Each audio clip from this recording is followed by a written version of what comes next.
Mike Radich here, and I'm now joined on the phone by MMA Veteran Din Thomas. Dean, how are you? Man, I'm good, man. What's going on? Nothing much. Dean, I want to talk a little bit about your fighting career. I want to talk a little bit about your broadcasting career, but first I want to start with The Ultimate Fighter. Since the newest season just premiered last Friday, you were on Season 4 of The Ultimate Fighter. What was that experience like? Oh, my goodness. It feels like it was so long ago. Mm-hmm.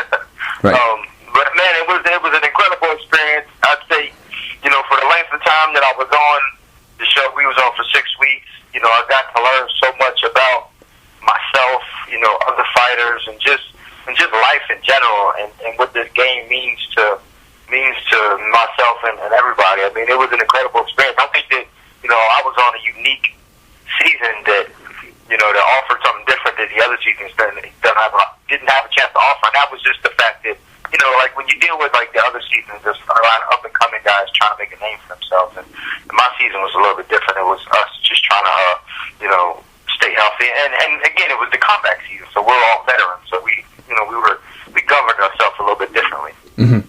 I gotta ask you. Oh no, it was just an incredible experience. Yep. I gotta ask you, what's the best and worst part about being in the house? I would say the best part was being able to focus, and that was one of the things that I learned more so than anything, because like after that experience was that I wasn't able to train the same. I thought that thinking that you train a certain way, and then going into the house like that, and that was all you had to do was train. Have that focus of training and no distractions. I wasn't able to train the same since I got out of the house, and it was almost like after that, I had to do a training camp in order to feel like I was preparing properly for a fight. So that one, I would say that was the best experience, just having no distractions, being able to train, wake up, eat, train, and, they took care of us as far as like food and all that stuff, so like that was a great experience. I'd say the worst part about it is just, not having any outside contact. Mm-hmm. And that was kind of hard at times, just being able, just being at that car ride going over and seeing everybody have that freedom of being able to use a phone when they needed to, or make a phone call. I mean, we couldn't even really listen to the radio, so like, I felt like that seeing Antonio Farter said, "I'm gonna get you, sucker," when I got out. All the music I liked when I went in the house was old. Mm-hmm. We wasn't even able to listen to the radio, so it was that was probably the hardest part, not having outside contact. Was it everything that you had expected going in to the season? Because, it was a different concept with it being the veteran season, but you had seen the show, I'm sure, the first 3 seasons. Was it everything you expected, or was there something that, you didn't see on TV that happened that kind of threw you off guard? Well, I'd say, to be honest with you, like prior to me going on the show, I didn't really watch a lot of it. Mm-hmm. I watched a little bit, but I didn't really get a chance to watch a lot of it. And I knew that they were going to be doing some changes. That at that time they were always kind of changing up the format and stuff like that. But going into the show, I really didn't have many expectations. I thought it would probably be a little easier. I thought time would kind of fly by, and it didn't fly by. And I'd say that if there was anything that I didn't expect to happen, it was the time frame and the amount of time that it seemed to take to get through. I mean, that was probably the hardest. One of the other hard parts was it just seemed like it took forever. Actually, I was like, I remember like me and a couple of the other guys doing a countdown. And it was like, oh my God, we've only been here for 4 days, and it feels like we've been here for a month.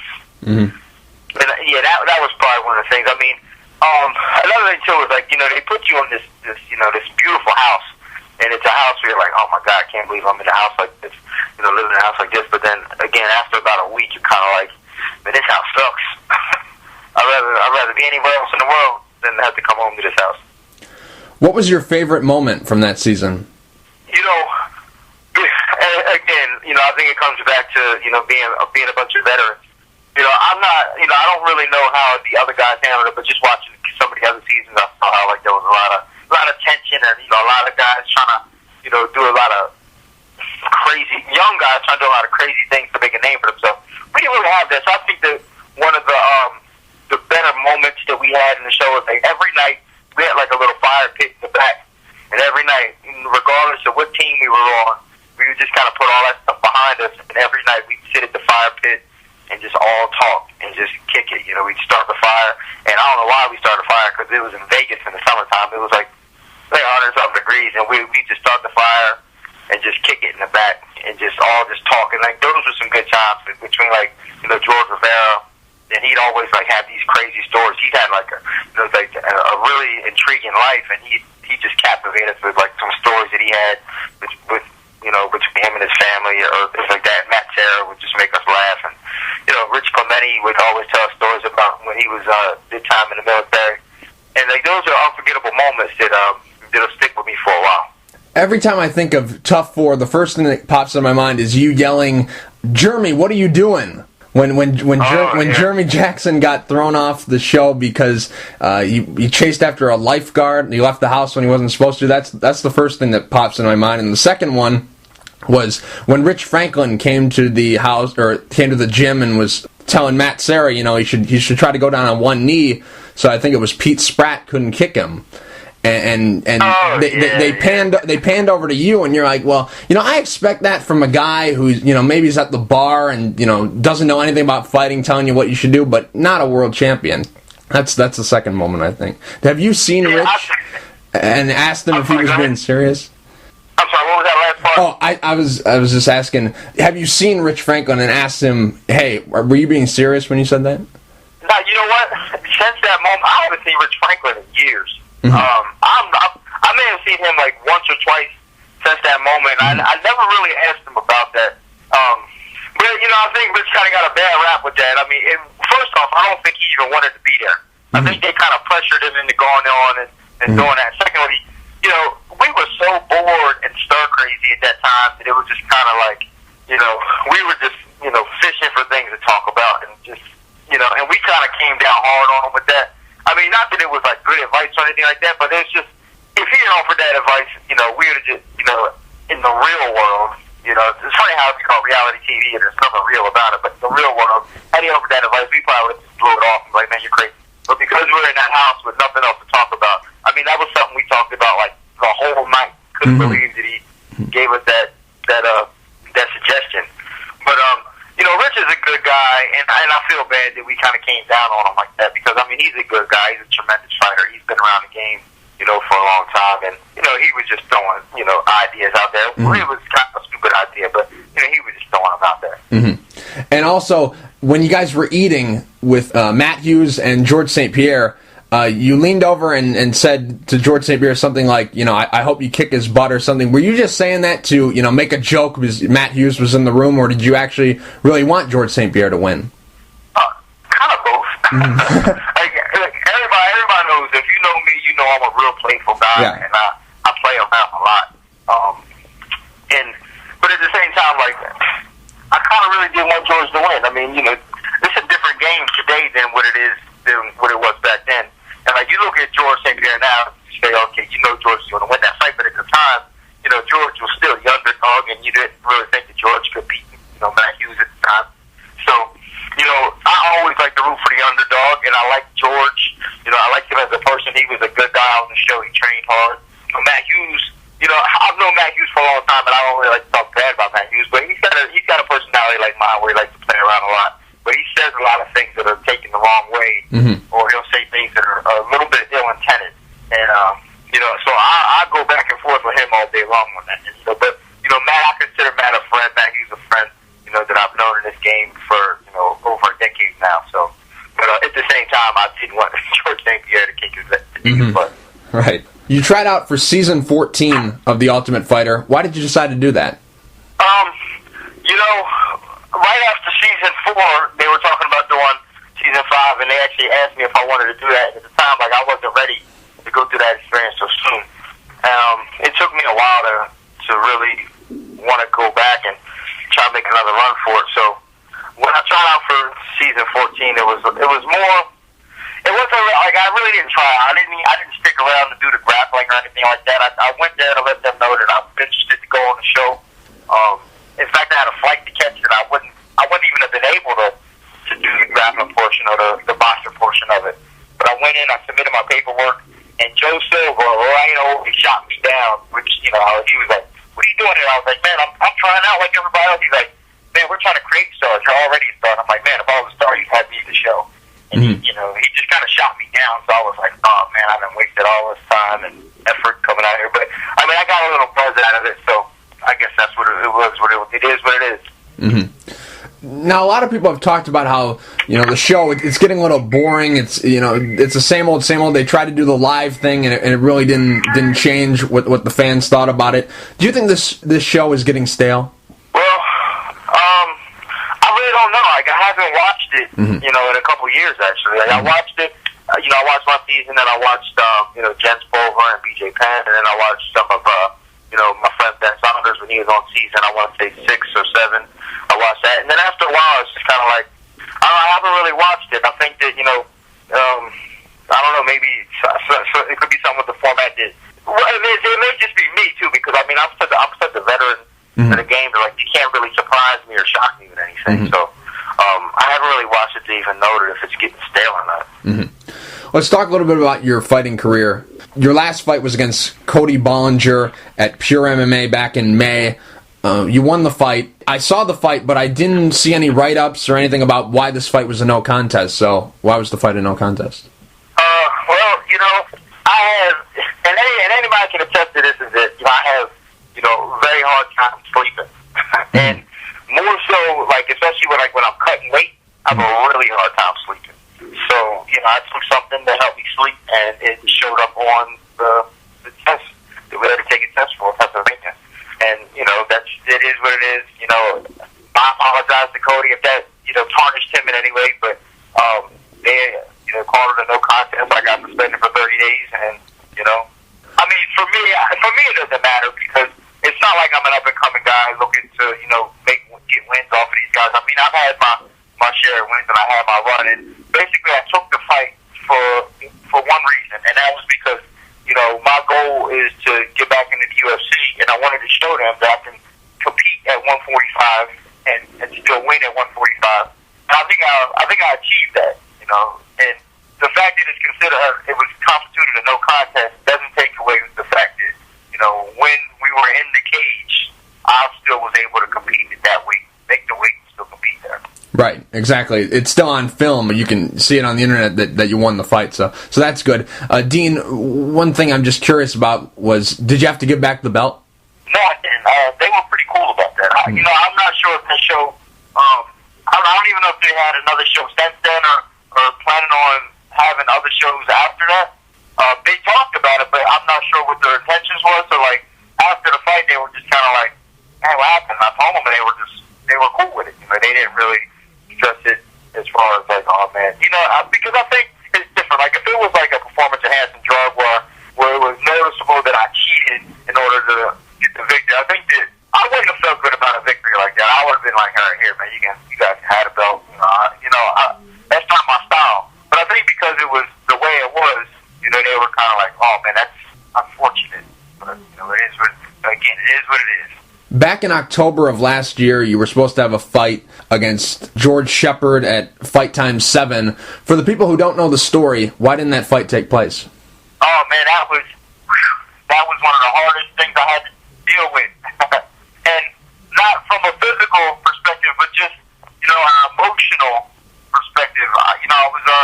I was ready for that fight. It was a big fight for me in the sense of not necessarily like opponent-wise or anything like that, but just it was kind of they built it as a return to come back. I trained hard for that fight, and going down to the fight, it was raining really bad. I was driving down. I don't know if you're familiar with I-95 in South Florida, but it can get pretty crazy at times. And I'm driving down, and it's raining like crazy. It was like like almost tropical storm-like conditions. And I ended up getting run off the road, and I ran into a pole and getting carted off to the hospital. I mean, there wasn't no serious damages, and for me, I was still trying to get out of there and fight. They wouldn't release me in time to fight. Dean, you've just had a really bad run of bad luck. 2009, you were supposed to have a fight with Javier Vasquez, and it got canceled because you didn't make weight. There was the Ricardo Mayorga fight. They got canceled. There was this fight where you got in the car accident, then you had the no contest. I mean, it's a wonder why you're not sleeping, why you're having trouble sleeping. Like, how have you been able to not pull out all your hair? I don't know. I don't know. I feel like a black cloud that follows me. I really don't know what it is. It's every time I turn around, there's always something that I'm like a first for a lot of different things. You know, I was like, when I got arrested a couple years ago in Florida for, you know, throwing a smoker, which my attorney told me it's never been litigated again. Mm-hmm. So I was like, man, I was the first person to ever get arrested and have try to litigate against this case in the state of Florida. You know, and then all those other mishaps as far as the Mayorga thing and then the Javier Vasquez thing. It's just, I don't know, man. It's just it's been tough, but you know, I'm a pretty strong-minded person, and I always move forward. I try not to look back at those things and think of them as negative experiences, but just like, man, I'm just gonna move forward and see what comes next, and see what happens, and just make the best of it. Mm-hmm. You mentioned that your goal is to get back to the UFC. There's been some fighters who have been released from the UFC and are trying to work their way back up, or you know, maybe they're like yourself, have been in the UFC at one point in time and have racked up some wins and are now getting closer to that. Phil Baroni, he recently talked about that he's not going to make it back to the UFC. He knows that it's probably not an option. People have been asking him about Bellator, and he said that, you know, him being a veteran, you know, that's really not for him because it's really to develop younger guys. Is Bellator an option for you, or are you know, kind of in the same boat with Baroni where, you know, you already have a name, you don't have to build a name, and you just want to be in the big show? Yeah, I'm with him. I feel him on that. Mm-hmm. I actually had the opportunity to go to Bellator 2 different times that I declined on it just because, you know, like, it's for the younger guys. And I have no ill will towards Bellator, but, you know, the way their contracts are written out, it's for younger guys that they want to develop and create stars out of. And, you know, if I wanted that, then I would have definitely took advantage of that, but it's just not something that I wanted. A lot of people get surprised when they figure out that you're only 35 years old, just because you've been fighting since the late 90s, but how long would you like to continue to fight? I don't even know. Like, some days I wake up and go, man, I can do, because I feel like I have, you know, multiple talents, and sometimes I feel like, you know, by fighting, I don't really get to, you know, expand on those talents and really show what I can do in other areas. So sometimes I'm like, man, I'm not, you know, I shouldn't even fight no more. I should just pursue something else. And then some days I wake up, start running, start punching on some guy, and, you know, choking people out. And I'm like, man, call Joe Silva right now. Tell him I'm ready. Mm-hmm. So it just, I don't know. I'm a very free spirited person. You know, some days I don't actively pursue fighting. Some days I actively am pursuing it. But it's hard to say. I mean, you know, and then I got good people around me that are just kind of like, man, you know, being 35 is still be considered young if you take care of yourself. I had a guy from England tell me, man, you got 7 years left in you. Mm-hmm. So I could take 2 years off and still come back, I think. Mm-hmm. Well, you have taken 2 years off and you're back. Yeah, I mean, I have. And I could take another 2 and still come back because I still always train with active competitive guys. So I know what I'm capable of doing. And I think that just now I'm smarter than I was, you know, 10 years ago, 5 years ago. I'm smarter than I was. So I don't really beat myself up in training like young guys do. So I think I could still be. I could stop fighting right now, do something, and come back in a couple years and still compete, I think. Mm-hmm. You mentioned some of your other talents. One of those talents is commentating. You've been doing a very good job for Howard Davis's Fight Time. Is that the only organization that you're currently doing commentary for? Yeah, right now it is. I mean, I've come up doing different organizations, but I'm kind of, you know, have a verbal commitment with Howard right now that I would, you know, try to stay, you know, be loyal to them and help them grow as a company. So right now I'm just working with Howard when it comes to commentating and, you know, trying to help that company grow and you know, making it one of the better promotions in the South Florida area. And I think that, you know, South Florida needs that show, and if I can do my job and make that show, you know, a spectacle, then, you know, then I've accomplished something else in my career. Mm-hmm. I know it's old news, but why did you decide to open your own ATT affiliate? And how long have you been in business? Man, I've been in business for 8 years with my ATT. Mm-hmm. I was one of the first guys from ATT to branch out. Mm-hmm. Now, I'm just an independent dude, and you know, when I was training full time back in, you know, early 2000s, you know, it was always my intention that I needed my own place. I'm that independent that I like to have my own place and have my own thing, even if I'm training in different places.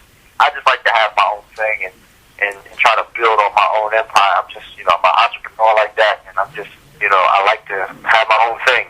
So I branched off and made got my own academy. I had two at one point, two that I was directly associated with, but that was getting too hard for me and it spread me a little too thin. So now I just have one, and then some affiliates in the Orlando area. Mm-hmm. And the guys that you're training with now, are they mostly up-and-coming guys, or do you have some established veterans that you're working with? The only veteran that I'm working with that may be recognizable is Kenny Deuce Gardner, the M1 heavyweight champion. Right. I'm working with him, and I've brought him along and worked with him throughout his whole career. He's the only recognizable name. The rest of the guys are all young, up-and-coming guys that just are now. I just now started focusing a little bit more on them, that are trying to make that transition from amateur to professional. So most of the guys I got that are professional have under about 3 fights. But very good fighters, very talented guys, hard work guys that hopefully, because my goal is to bring a guy from nothing and take him. If I can't get back to the UFC, I'd like to take a guy from nothing and bring him to the UFC. I mean, when you look at most camps, Greg Jackson and a lot of camps, they didn't. I can't say that I don't know what they have there, but I think that most of the guys that they have in the UFC come from other places. Mm-hmm. And a lot of camps are like that. They come from other places and they go there to get to train him. I want to be the guy who is able to take a guy off the street and bring him to a big show. Mm. Dean, last question. If your career was over today, would you be satisfied with what you've done in this sport? Oh, absolutely. Mm-hmm. Absolutely. And the reason why is because, people in this game or in any game really have a short memory. So whatever you do in life, and especially in MMA, you have to be happy for yourself, because if you're trying to do it to impress other people, it's not going to work, because everybody's memory in this sport is about a week long. It's like you can do something and then whatever's news of that day, they're going to forget about it regardless. So for me, I feel like my accomplishments, and I've accomplished everything I wanted to accomplish 5 years ago. So everything that I'm doing now is just like icing on a cake, cherry on top. Mm-hmm. And I'm happy with what I've done. I think that the only thing that I would say that I would want to do is to get back in the UFC and then try to make a run for, if not a title, at least try to make a run to be in the Hall of Fame. You know what I'm saying? Like if I could get a strong run, get back in the UFC and get in the Hall of Fame, maybe get the title or at least fight for it. That would be something I'd want to do. But other than that, I fought all over the world. I've met, just great people, all over the world, and I got the opportunity to speak to you guys about this stuff. So I mean, that means a lot to me. Dean, thank you for being so generous with your time. Real quick before I let you go, do you have any sponsors you'd like to thank, and is there anything you'd like to say to the fans? Man, I want to thank everybody, all the fans out there, the true supporters of MMA, that pay attention to the game. Don't be too hard on the fighters. The fighters got a hard enough job. I want to thank all the media outlets for giving us the opportunity to speak our piece. I want to thank Infuse Fight Gear and American Top Team. American Top Team, Church of Coast, Coconut Creek, Wellington, all my boys down in South Florida for keeping on the thing and keep spreading the game and everybody get money in this. Dean, thank you for taking the time to talk. I really appreciate it.